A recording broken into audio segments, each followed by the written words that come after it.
તો કેમ છો મિત્રો, મજામાં છો ને? આજ ન્યૂ બ્લોગ લઈને આવી ગયા છે. જો તમને બાઇક બતાવું અને બીજું કે આપણું બાઇક આવ્યું હાલ તો ડેમેજ છે ને વિડીયાની અંદર બનાવ્યા જો આપણે તમને બતાવીશું કે બાઇક બંધ થઈ ગયું છે ચાલુ છે. જોઈ શકો તમને બતાવું પહેલું તો, કારણ કે બીજું કે આપણા પપ્પાએ રજા આપી દીધી છે કમી શું કરવાનું છે, કારણ કે બાઇક હમું કરાવવાનું છે. અને બીજું જુઓ તમને બતાવું હું કે બાઇક ચાલુ છે કે બંધ, કારણ કે જોવાની જરૂર છે. અને બીજું તો શું, તમારો ભાઈ ગણીને સપોર્ટ કરજો. અને આ રહ્યું આપણું ઘર છે જે હાલ તો ઘરમાં પડ્યું છે, જુઓ તમે. અને બીજું આ છે આપણો કાચ. ને બીજું જુઓ તમને હું બતાવું છું, વિડીયોની અંદર બને રહેજો. હાલ તો ચાવી ઘાલી દીધી છે.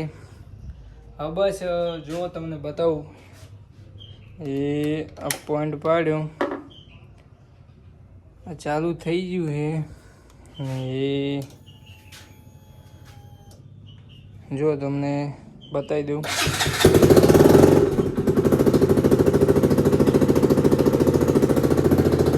તો ફાઇનલી ગાઈસ ચાલુ જ છે બાઇક, પણ એ થોડો ખર્ચો માગે છે એટલે ખર્ચો કરાવી દઈશું. તો આજનો બ્લોગ આટલો, અને મળીએ નેક્સ્ટ બ્લોગમાં. જય માતાજી.